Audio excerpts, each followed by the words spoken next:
दोस्तों, जब भी बात आती है रहस्यों की तो हम लोग भारत से बाहर ऐसे स्थलों की खोज में निकल जाते हैं जहां पर हमें विज्ञान से परे कोई घटनाक्रम मिले। लेकिन आज हम लोग आपको भारत के ही एक ऐसे स्थान के बारे में बताने वाले हैं जिसे तंत्र मंत्र से लेकर विज्ञान तक कोई भी नहीं सुलझा पाया है और आज भी किसी को भी ये नहीं पता है कि उस रहस्य के पीछे की असली वजह क्या है।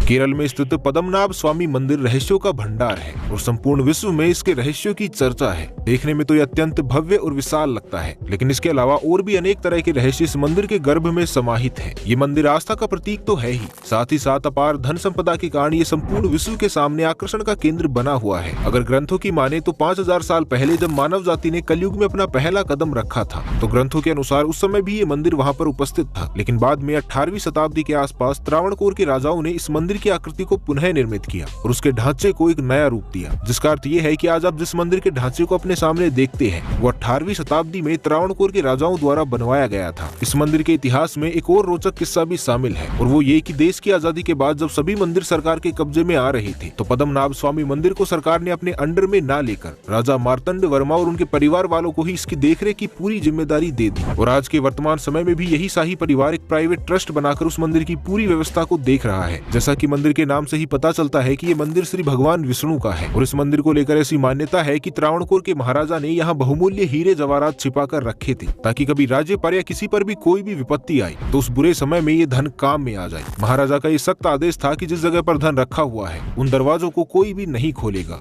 राजा के इस सख्त आदेश के बाद भला किसकी हिम्मत थी जो उन दरवाजों को खोलकर राजा के प्रकोप का सामना करता। इसलिए कभी भी किसी ने ऐसी कोई भी गलती नहीं की। राजा ने मंदिर के अंदर 7 गुप्त तहखाने बनवाई थी और सभी के साथ जुड़ा हुआ था एक रहस्यमयी दरवाजा। इन दरवाजों को कोई भी आसानी से खोल नहीं सकता था और यहीं से शुरू होती है रहस्यों की असली गाथा। हजारों सालों पुराने मंदिर के जो 7 दरवाजे बंद पड़े थे उन्हें सन 2011 में सुप्रीम कोर्ट के आदेश के बाद राज्य सरकार द्वारा खुलवाने का फरमान जारी किया गया। इस आदेश के बाद किसी तरह से मंदिर में उपस्थित उन 6 दरवाजों को तो खोल दिया गया और उनके खुलते ही मान लो पूरे संसार में एक नई सनसनी फैल गई, क्योंकि पहले लोग ऐसा अनुमान लगा रहे थे कि इन तहखानों के पीछे ज्यादा से ज्यादा 1000 से 2000 करोड़ तक का खजाना होगा। लेकिन ये सारे अनुमान धरे के धरे रह गए, क्योंकि उन सभी तहखानों के पीछे मिले हुए खजाने की कुल कीमत कम से कम 1 लाख करोड़ रुपए से भी ज्यादा आंकी गई थी। 6 दरवाजों के पीछे मिले हुए इस खजाने में एक से बढ़कर एक महंगे हीरे और हजारों किलो के सोने का अंबार लगा हुआ था। इसके अलावा इस खजाने के अंदर ऐसा कोई बेशकीमती धातु नहीं होगा जो सम्मिलित न हो। जैसे ही ये तथ्य दुनिया के सामने आया तो संपूर्ण विश्व में जैसे इसको लेकर खलबली मच गई। सुप्रीम कोर्ट के आदेश के बाद एक एक करके पूरे 6 दरवाजों को खोला गया और बेशकीमती खजाना भी प्राप्त किया गया। लेकिन मंदिर के कर्मचारी जैसे ही 7वें दरवाजे को खोलने के लिए आगे बढ़ते हैं तो उस 7वें दरवाजे की भव्यता को देखकर ही वो सब स्तब्ध रह गई। वहाँ एक विशालकाय भव्य दरवाजा था जिस पर 2 विशालकाय नागों की आकृति बनी हुई थी। उन सर्पों को देखकर ऐसी सजीवता प्रतीत हो रही थी कि मानो वो स्वयं भगवान विष्णु के रक्षक नाग हैं और इस दरवाजे की रक्षा कर रहे हों। द्वार के आसपास के क्षेत्र को जब अच्छे से जांचा जा रहा था तो वहाँ एक जगह पर लिखा हुआ था कि जिस किसी ने भी इस दरवाजे को खोलने का प्रयास किया तो उसके साथ कुछ बहुत ही बुरा होगा और उसके ऊपर कई सारी विपत्तियां एक साथ टूट पड़ेंगी। श्रद्धा और भय के चलते किसी ने भी उस मंदिर के 7वें दरवाजे को खोलने की कोशिश नहीं की और इसी वजह से उसे कुछ समय के लिए बंद ही रहने का आदेश दिया गया। लेकिन दुनिया में लालची और जिज्ञासु लोगों की कोई कमी नहीं है और ऐसे ही कुछ लोभी इंसानों ने कई बार इस 7वें दरवाजे को भी खोलने का प्रयास किया, लेकिन जिस किसी ने भी उस चेतावनी को टालने की जुर्रत की उसका अंजाम अच्छा नहीं हुआ। कुछ व्यक्तियों की वहीं पर मृत्यु हो गई तो कुछ का ऐसा हश्र हुआ कि उनके लिए उनका बाकी बचा हुआ जीवन जीते जी नर्क बन गया। पता नहीं उन लोगों ने वहाँ पर ऐसा क्या देखा कि जो लोग जीवित रहे भी वो या तो मानसिक तौर पर अस्वस्थ हो गए या फिर वो कभी भी कुछ बोलने और सुनने लायक नहीं बचे, जिसके कारण उन लोगों के साथ वहाँ पर क्या हुआ था इसका पता कोई भी नहीं लगा पाया और वो सारी घटनाएं हमेशा हमेशा के लिए एक रहस्य का पात्र बन गई। लेकिन लोगों के जहन में असली खौफ तो तब उतरा जब सुप्रीम कोर्ट के वरिष्ठ न्यायाधीश टीपी सुंदरराजन, जिन्होंने दरवाजा खोलने का आदेश दिया था, उनकी भी अकस्मात और अकारण ही मृत्यु हो गई। इतने बड़े अधिकारी की इस रहस्यमयी मृत्यु के बाद सबको इस बात पर विश्वास हो गया कि उस मंदिर के उस 7वें दरवाजे में एक ऐसी शक्ति निवास करती है जिसके साथ बदसलूकी करने पर उसका श्राप उस दरवाजे के साथ छेड़छाड़ करने वाले व्यक्ति पर लग जाता है और उसकी ऐसी दशा होती है जिसका वर्णन करना भी रोंगटे खड़े कर देता है। और आपको ये भी जानकर आश्चर्य होगा कि ये दरवाजा किसी मजबूत धातु से नहीं बल्कि लकड़ी से बना हुआ है। और आश्चर्य की बात तो ये है कि ये दरवाजा बंद कैसे है ये भी किसी को नहीं पता, क्योंकि ना तो इसमें कोई कुंडी लगी है और ना ही कोई जंजीर या ताला लगा हुआ है।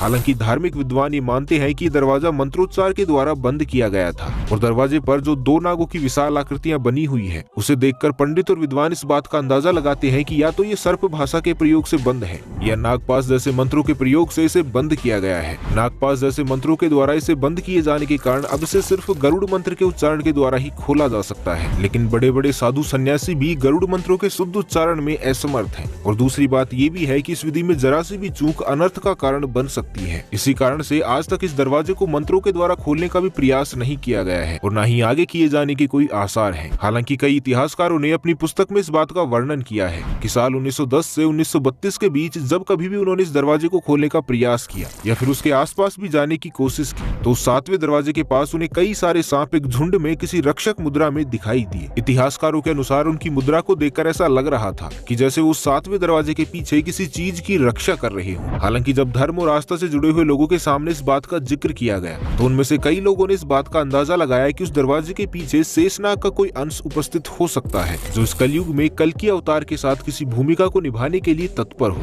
या ये भी हो सकता है कि उस दरवाजे के पीछे ब्रह्मांड की सबसे अनमोल नागमणि नागराज के साथ उपस्थित हो। इस दरवाजे से संबंधित रहस्यों को अगर काल्पनिक तौर पर संजोया जाए तो उसकी कोई सीमा नहीं है और जब तक इस दरवाजे को खोला नहीं जाएगा तब तक तो अनुमान लगाने के अलावा हमारे पास कोई और चारा नहीं बचता। दुर्भाग्यवश पद्मनाभ स्वामी मंदिर अभी तक एक रहस्य ही बना हुआ है और ये वैश्विक स्तर पर भी इतना प्रसिद्ध है कि वर्ल्ड बुक ऑफ मिस्ट्री में भी इस मंदिर के विषय में जिक्र किया गया है। हालांकि ये सत्य है कि विश्व में हर कोई उस 7वें दरवाजे के रहस्य को जानने के लिए उत्सुक है, लेकिन कोई भी ये नहीं बता सकता कि उस दरवाजे के पीछे कोई दूसरी दुनिया है या कोई ऐसी तकनीक या यंत्र जो किसी चमत्कार को उत्पन्न कर देगा या कोई ऐसा मार्ग जो कहीं और ही पहुंचा देगा। श्रद्धालु तो ये भी मानते हैं कि हो सकता है कि उस दरवाजे के पीछे से बैकुंठ लोक या पाताल लोक का मार्ग हो। हालांकि वर्तमान स्थिति में तो आज तक कोई भी ऐसा प्रकांड विद्वान या ज्योतिषीय हिम्मत नहीं जुटा पाया है कि वो गरुड़ मंत्रों का शुद्ध उच्चारण कर उस दरवाजे को खोलने का प्रयास करे, क्योंकि शुद्ध और सही उच्चारण करने के बावजूद भी उनके द्वारा अनुमानित ये रास्ता सही है या नहीं, इसके बारे में भी किसी को पुख्ता तौर पर कुछ भी नहीं पता।